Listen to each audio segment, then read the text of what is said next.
Hi, everyone, and welcome to our latest business spotlight, where I'm joined by Laura Thomson, who's the founder of Need. Laura, welcome. Hi, thanks for having me. Nice to see you today. You too. So, tell us, what is your business? What do you do? So we're a strategic design studio, and we work with predominantly within arts and culture. We work with a lot of architects. We've got a lot of clients in Scotland, some in London, a couple in Europe, and then we have some clients in the States as well.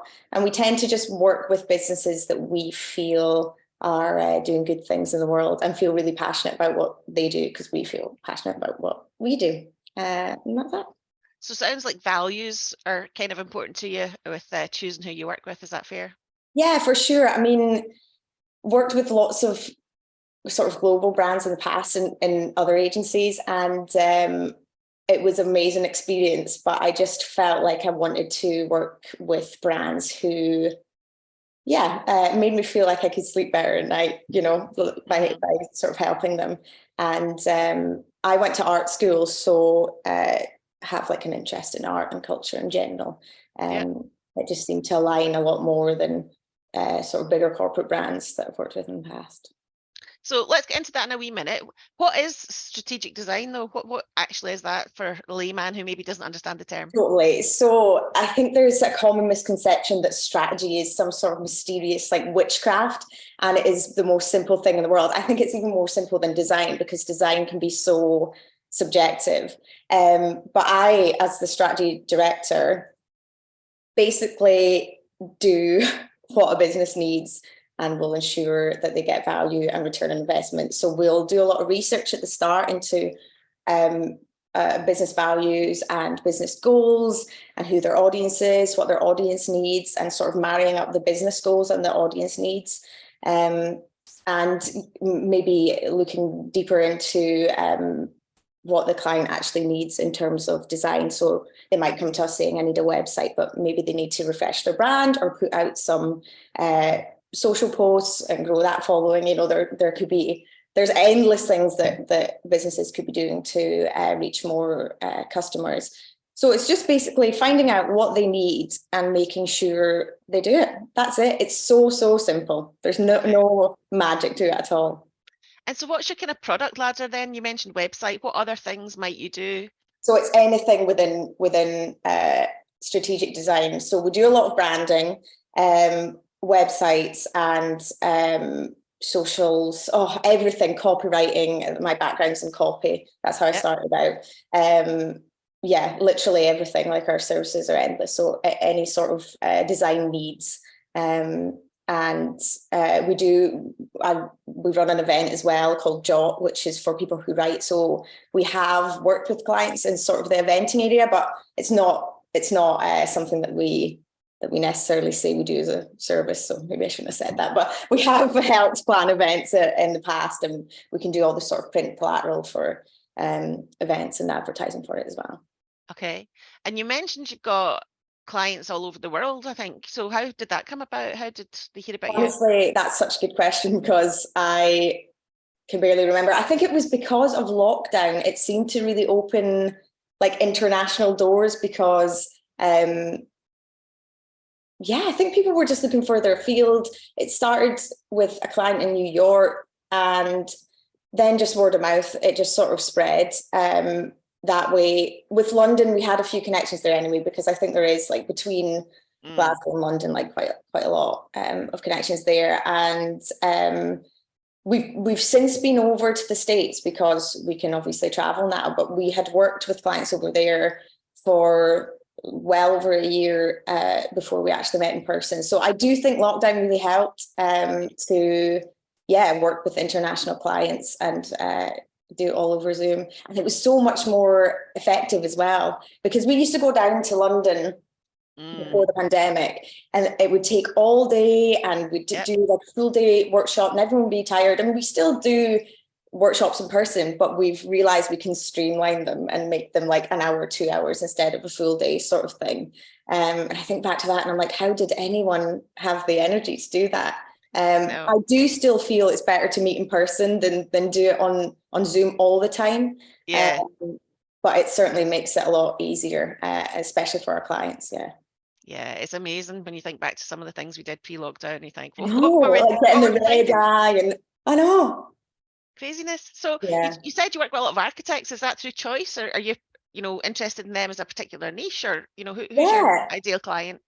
Totally, yeah. So I really like working with architects because, especially architects who are maybe in the more sort of arts and culture side of things, they really respect the problem-solving process, I think, and obviously care a lot about design. So it works really well. But we do work with like, arts institutions, and obviously it's a similar thing. But I just think, yeah, architects are so methodical. I just really like working with them. Yeah. Yeah, cool. So, did you set out to do this for a living? What was your, you mentioned you were at art school. So was that your intention to start this business when you came from art school, or No, my what led you goodness. here? I didn't even intend to go to art school. I could draw in school, and I was 17 when I left school.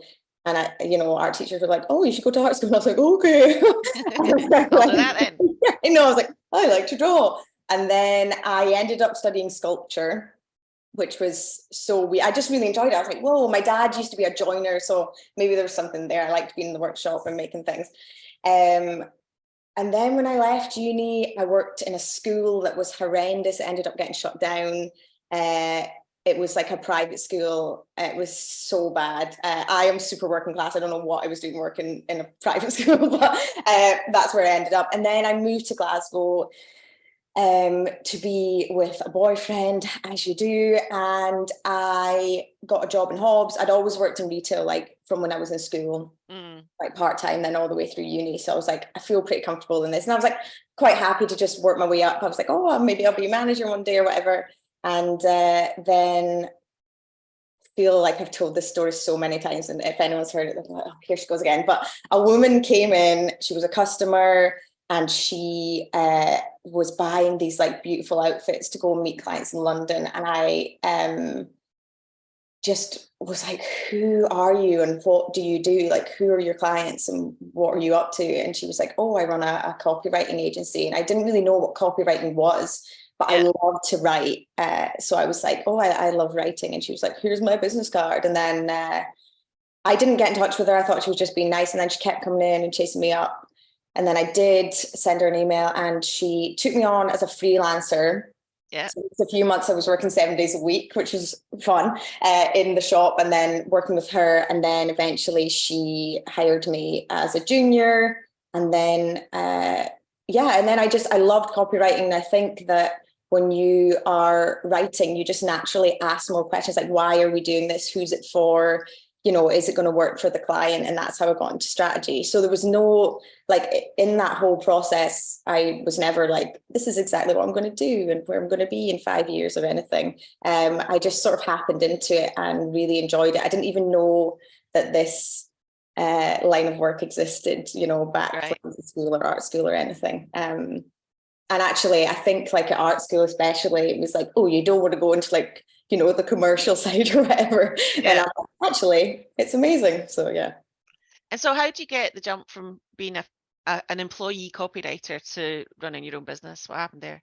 What happened there? So I did like a sideways move to a bigger agency initially. And then that's when I became a strategist there.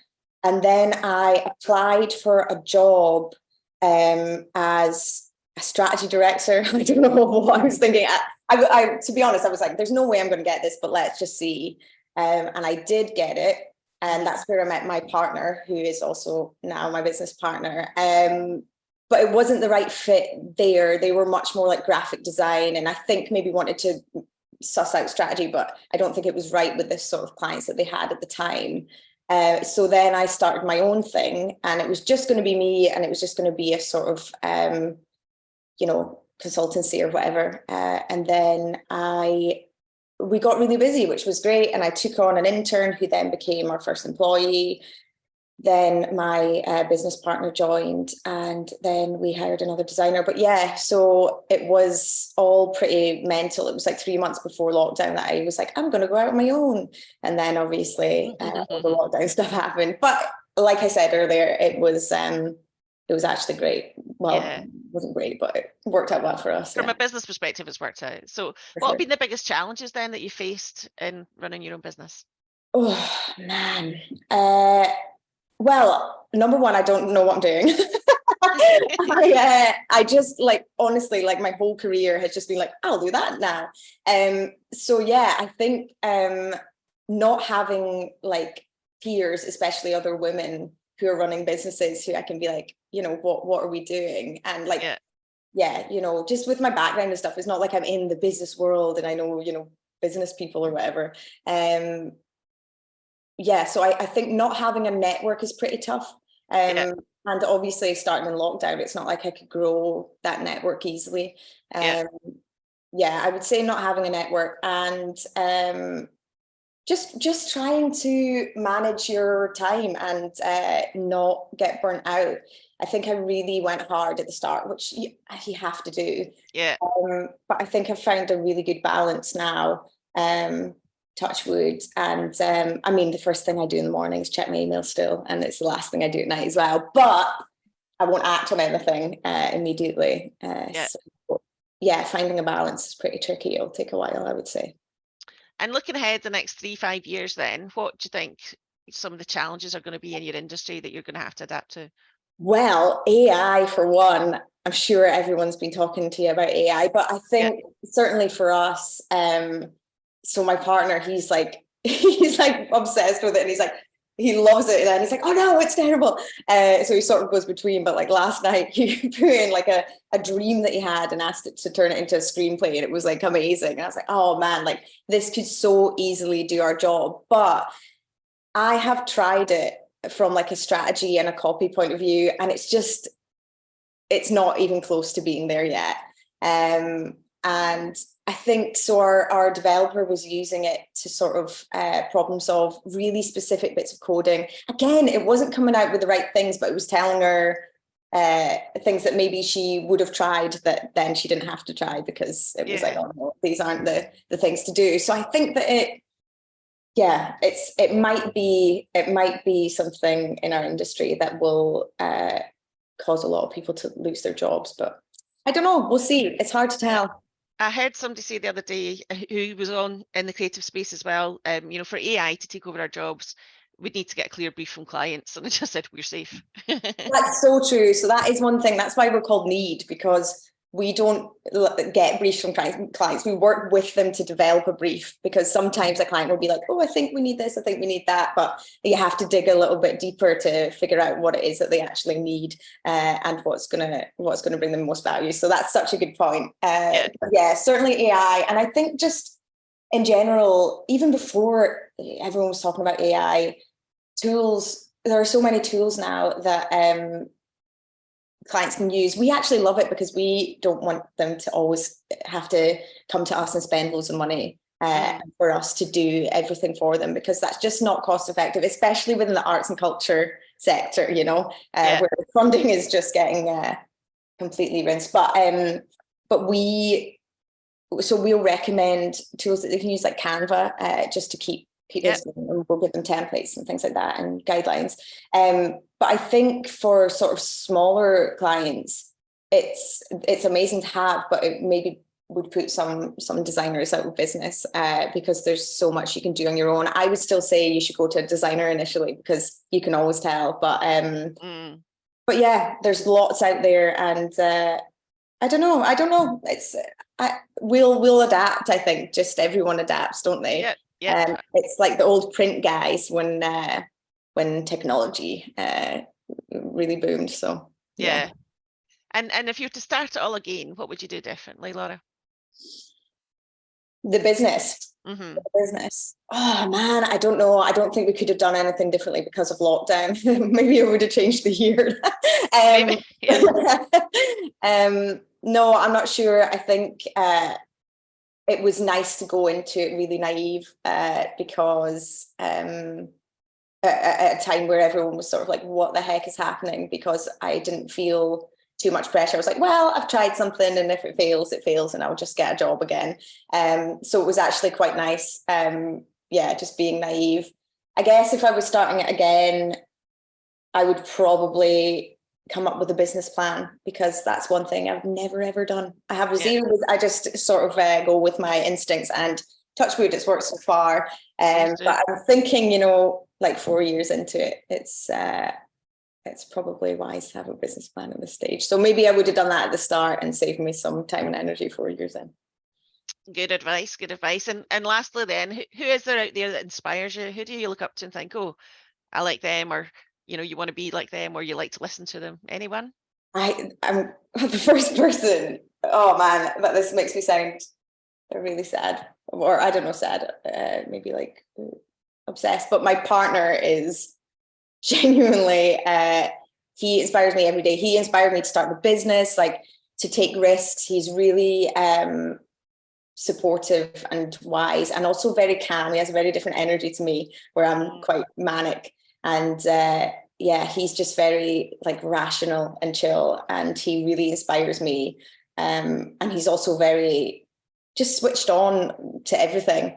But also I would say my mum has just worked so hard her whole life, and both of my parents really just coming from a working class family, were like, you need to work, just work really hard. Someone will notice. That's what my dad always says, you know, someone's always watching, someone will notice, the right person will notice. And my mum went back to uni when she was in her 40s, and I was a teenager at the time. I just thought it was the coolest thing ever. So yeah, my parents and my partner, is that really I think it's great. You know, you talk about you're the average of the 5 people you spend time with. That was a Jim Rohn line. And so your environment's the most important thing. So it sounds like you've got a brilliant support network, and you've got a good guy there in business and in life. And I like that line of someone's always watching. And I guess on that, let's hope that some prospective clients for you are watching now, and can get in touch with you on LinkedIn. Is that the best place to find you, Laura? Yeah, I guess so. I mean, I'm pretty bad on LinkedIn. I'm just a terrible business person in general, but I would say email is probably the best. But yeah, I try and stay on LinkedIn, and I will post very, very sporadically. Well, I think it sounds like you're not a terrible business person. You're doing lots of good things, and you've achieved great success so far. So I wish you all the best, and thanks Thank you for coming on today. Thank you very much.